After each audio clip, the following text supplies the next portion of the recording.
বন্ধুরা বিসিসিআই থেকে অফিসিয়ালি ঘোষণা করা হলো সামনে জিম্বাবুয়ে সিরিজের জন্য ভারতীয় দলের টি-20 স্কোয়াড, যেখানে বন্ধুরা টি-20 বিশ্বকাপ 2024 শেষ হওয়ার পর 6 জুলাই থেকে ভারতীয় দল জিম্বাবুয়ে সফরে যেতে চলেছে, যেখানে ভারত খেলতে চলেছে 5টি টি-20 ম্যাচের সিরিজ। আর বন্ধুরা এই সিরিজের জন্য ইতিমধ্যেই ঘোষণা করে দেওয়া হয়েছে ভারতীয় দলের স্কোয়াড, যেই স্কোয়াডে বন্ধুরা অনেকগুলি নতুন মুখ ভারতীয় দলের সুযোগ পেয়েছে। অপরদিকে বন্ধুরা কিছু ডিজার্ভিং প্লেয়ারও এই টি-20 স্কোয়াডে নেই। তো বন্ধুরা ভারতের কোন নতুন স্কোয়াড নিয়ে ভারত সামনে জিম্বাবুয়ে সিরিজে যেতে চলেছে সম্পূর্ণটা জানার জন্য বন্ধুরা অবশ্যই ভিডিওটিকে স্কিপ না করে শেষ পর্যন্ত দেখতে থাকো। আর বন্ধুরা ক্রিকেট রিলেটেড সমস্ত ধরনের জেনুইন আপডেট বাংলায় সবার আগে এই চ্যানেলে পাওয়ার জন্য অবশ্যই চ্যানেলটিকে সাবস্ক্রাইব করে পাশের বেল আইকনটিকেও ক্লিক করে রাখো। তো বন্ধুরা এর আগে তোমাদের যেমনটা জানিয়েছি টি-20 বিশ্বকাপ 2024 শেষ হওয়ার পরেই সামনে 6 জুলাই থেকে 14 জুলাই পর্যন্ত ভারতীয় দল জিম্বাবুয়ের বিরুদ্ধে খেলতে চলেছে একটি 5টি টি-20 ম্যাচের সিরিজ। জিম্বাবুয়ের বিরুদ্ধে বন্ধুরা ভারতীয় দল 6, 7, 10, 13 এবং 14 জুলাই এই টি-20 ম্যাচগুলি খেলতে চলেছে। আর এই সামনের সিরিজের জন্যই টি-20 বিশ্বকাপ চলাকালীন সময়েই বন্ধুরা ইতিমধ্যে ঘোষণা করে দেওয়া হয়েছে ভারতীয় দলের নতুন টি-20 স্কোয়াড। এই টি-20 বিশ্বকাপে খেলা সমস্ত অভিজ্ঞ প্লেয়ারদের এই জিম্বাবুয়ে সিরিজের জন্য রেস্ট দেওয়া হয়েছে, যার কারণে বন্ধুরা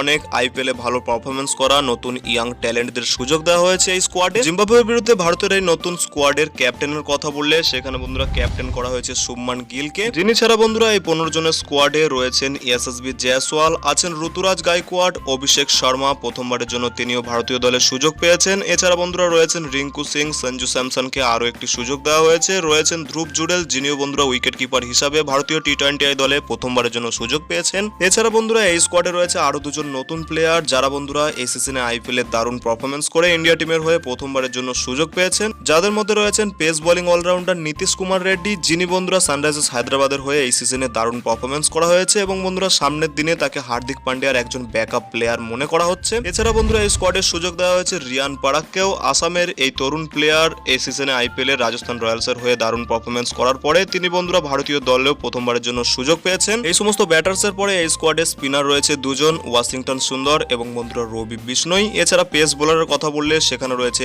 আবেশ খান, খালিল আহমেদ, মুকেশ কুমার এবং বন্ধুরা তুষার দেশপান্ডে, যিনিও বন্ধুরা চেন্নাইয়ের হয়ে ভালো পারফরমেন্স করেছিলেন। ভারতীয় দলের হয়ে সেই তুষার দেশপান্ডে প্রথমবারের জন্য ডেবিউ করতে চলেছে এই সিরিজ থেকে। তো বন্ধুরা এই সিরিজে যেমন অভিষেক শর্মা, ধ্রুব জুডেল, নীতিশ রেড্ডি, রিয়ান পারাগ এবং তুষার দেশপান্ডের মতো নতুন প্লেয়ারদের প্রথমবারের জন্য এই টি-20 স্কোয়াডের সুযোগ দেওয়া হয়েছে। অপরদিকে বন্ধুরা কিছু ডিজার্ভিং প্লেয়ার যেমন তিলক বর্মা, বরুণ চক্রবর্তী, হর্ষিত রানার মতো প্লেয়ারদের কোনো সুযোগ দেওয়া হয়নি এই স্কোয়াডে। এছাড়া বন্ধুরা ক্যাপ্টেনের কথা বললেও আইপিএলে রাজস্থান রয়্যালসের হয়ে দারুণ ক্যাপ্টেন্সি করা সেই সঞ্জু স্যামসন এবং বন্ধুরা ভারতীয় দলকে এর আগে এশিয়ান গেমসে গোল্ড মেডেলিস্ট করা সেই ঋতুরাজ গায়কোয়াড় থাকা সত্ত্বেও এই জিম্বাবুয়ে সিরিজের জন্য শুভমান গিলের মতো একজন ইয়াং প্লেয়ারকে ভারতীয় টি-20 সাইডের ক্যাপ্টেন করা হয়েছে। তো বন্ধুরা এই সম্বন্ধে তোমাদের কি মতামত ভিডিও নিচে কমেন্ট সেকশনে অবশ্যই জানাতে পারো। আর বন্ধুরা ভিডিওটি ভালো লাগলে ভিডিওটিকে অবশ্যই একটি লাইক করে পারলে বন্ধুদের মধ্যে শেয়ার করে দিও। দেখা হচ্ছে অন্য কোনো ভিডিওতে। Till then bye by.